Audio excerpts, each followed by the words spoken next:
迎翻嚟自創未來，大家都開始追求健康飲食，少糖、少鹽等等都已經成為大家嘅飲食習慣。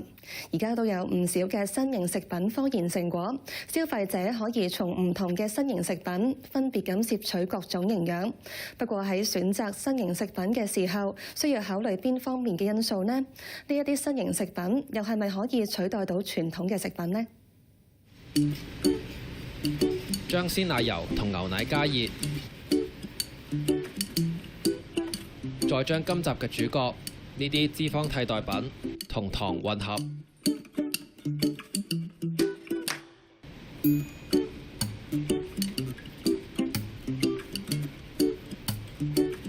最後加入魚膠，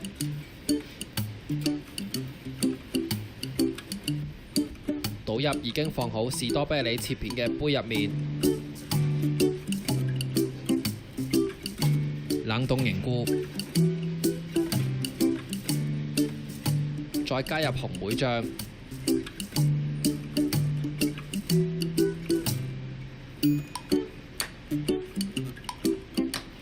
低脂意式奶凍就做好啦。酒店本身咧就會做到製造好多甜品啦、雪糕啦、蛋糕咁樣嘅，而忌廉用忌廉係一個主要成分。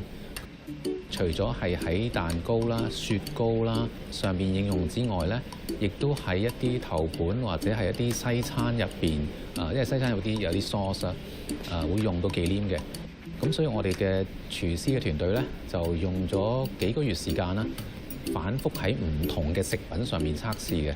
好似頭先咁講啦，我哋唔止喺甜品上邊測試佢嘅成分啦，點樣做，點樣嘅配合最好啦。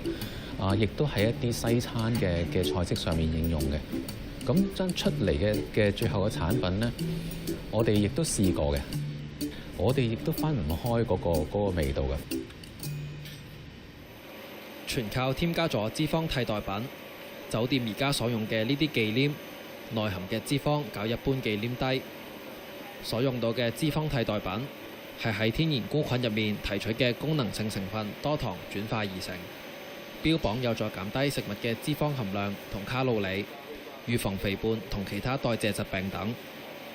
菇類咧係一類普遍佢哋嘅脂肪含量比較低嘅一類生物嚟嘅，通常就0.5至3%嘅脂肪。因為我哋主力就係 target一啲高油嘅高脂嘅一啲食品。咁另外我哋都試咗喺 cookie， 咁 cookie 入邊我哋就可以差唔多揀一半嘅脂肪嘅。咁仲有我哋喺忌廉蛋糕或者係一啲忌廉製品入邊都可以減少差唔多1/4度嘅脂肪。喺應用方面就比較簡單，基本上任何一間廠甚至家庭嘅廚房都可以運用呢樣嘢，即係可以將一啲粉就溝落去佢本身嘅食品當中。第一，佢就係降低嗰個 calorie 嘅 intake 啦。第二咧，就係佢可以幫助我哋嘅腸道菌一個比較好嘅菌可以生嘅比較多。咁咧就所以喺我哋嘅老鼠實驗裏面就發現，其實係嗰啲肥胖嘅小鼠咧嘅老鼠咧，佢哋就有啲焦慮嘅問題。咁食咗我哋呢個 treatment 之後咧，佢個焦慮嘅問題就少咗好多。所以身體整體嚟講咧，成個身體嘅健康啦，同埋佢哋對於個血糖啊、血脂嘅嗰個控制都有好好嘅改善。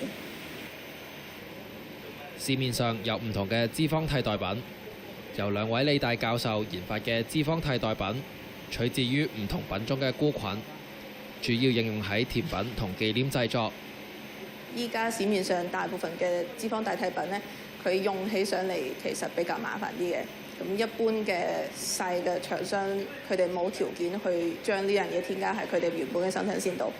咁另外一個 challenge 就係現有嗰啲脂肪代替品，佢哋本身個 mouth feel 係食得出唔係咁好味嘅。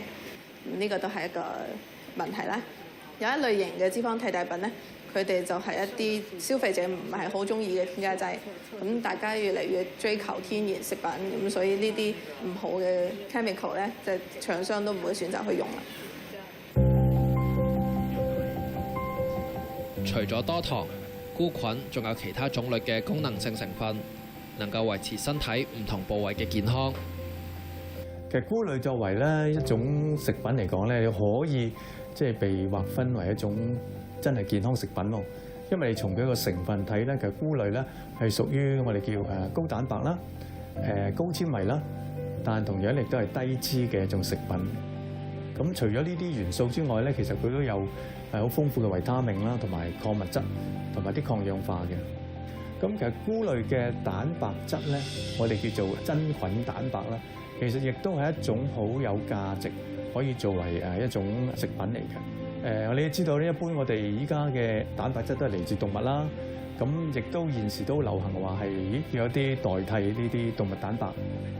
咁你都聽過話用植物啦嚟到係做蛋白嘅。咁而菇類嘅蛋白咧，亦都係另外一個咧係可行性可以咧係代替嗰個係動物嘅蛋白。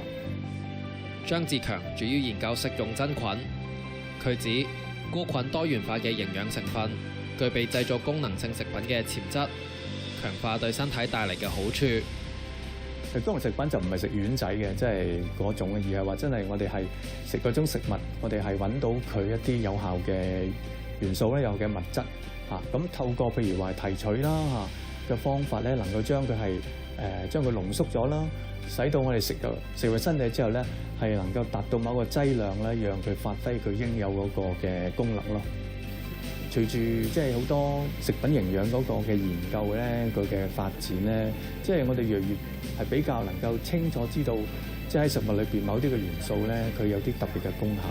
咁而係頭先提到話，如果佢將佢呢種功效發揮得最好嘅話咧，咁可能真係要做一啲新型嘅食品嚇，咁去令到即係我哋能夠得到佢嗰個嘅益處咯。大家食甜品最擔心嘅地方都係因為驚佢肥啊嘛，咁但係即係而家我哋食呢一種雪糕咧，即係變咗可能食甜品有機會減肥就不是夢啦，即係可能係一個可以實現到嘅契機啦。呢一間咖啡店亦都有將菇菌提取嘅脂肪替代品應用喺雪糕產品上。大部分嘅市民通常都有幾個反應。第一咧就係佢好擔心個口感，即係同原本佢哋 expect 嘅產品會有影響啦。第二，佢哋好擔心個價格係遠遠高於一般傳統嘅食品啦。第三咧就係佢個功能性是否如你說明書所講嗰樣嘢。葉文斌相信，透過創新科技可以改善食品嘅質素，有利餐飲業發展。咁嚟緊咧都會有其他嘅新嘅嘗試，譬如話你用低雪糕，會唔會可能第二時有機會用喺乳酪啊，或者用喺其他嘅即係鹹品嘅食物方面咧？我覺得呢啲都好值得研究。我相信市民咧其實亦都對於即係我哋餐飲行業啊佢嘅進步係有一定嘅需求。我哋喺而家呢個新趨勢裏面咧，點樣可以即係喺吸引力同埋嗰個食物質素方面咧，即係本身有一個平衡，咁咧就打破一啲即係傳統嘅即係科技嘅壁壘。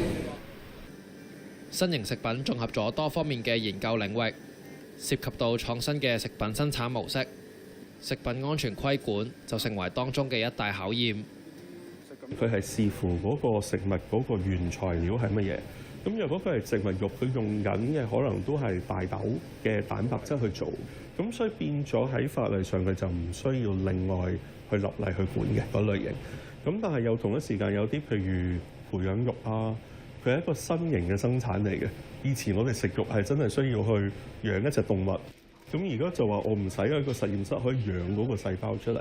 咁呢一種新嘅方法嘅生產咧，就會需要新嘅法例去管制咯。咁呢個就除咗新加坡以外咧，其實其他國家都未係正式批准嘅。咁但係如果你係食緊啲新型嘅，以前冇食過嘅嘢啦，咁可能就要重新走一次嗰啲安全嘅評估咯。郭永軒指，未來食品必定會成為將來飲食市場嘅大趨勢，有關方面應該跟上呢一個步伐，從多方面保障消費者權益，確保消費者得到安全優質嘅食品。即係原材料可塑性呢樣嘢，而家越嚟越重要啦。尤其是係即係消費者關注咗大家嗰個權益嘅時候，即係我哋都好想知道啊！我哋譬如買呢個話係某個地方出產某一個品種嘅，譬如菩提子，佢係咪真係嘅咧？其實就香港都係有法例嘅，就你一定若果有某幾大類嘅主要過敏源咧，你一定要講嘅。咁咁即係有陣時唔係話你一定有，係你有機會有你啲原材料會接觸過嘅，你都要講。咁所以變咗都會提醒到消費者，即係最緊要嘅嘢都保障咗嘅。咁但係會唔會有啲好細嘅嘢係即係冇講到咧？咁一定有辦法完善嘅，我又相信。不過驗嘅越多，就可能個產品個成本越貴，咁啊變咗嗰個成本轉嫁咗俾消費者，消費者又未必會想俾咁貴啦。咁所以呢個係大家要考慮嘅。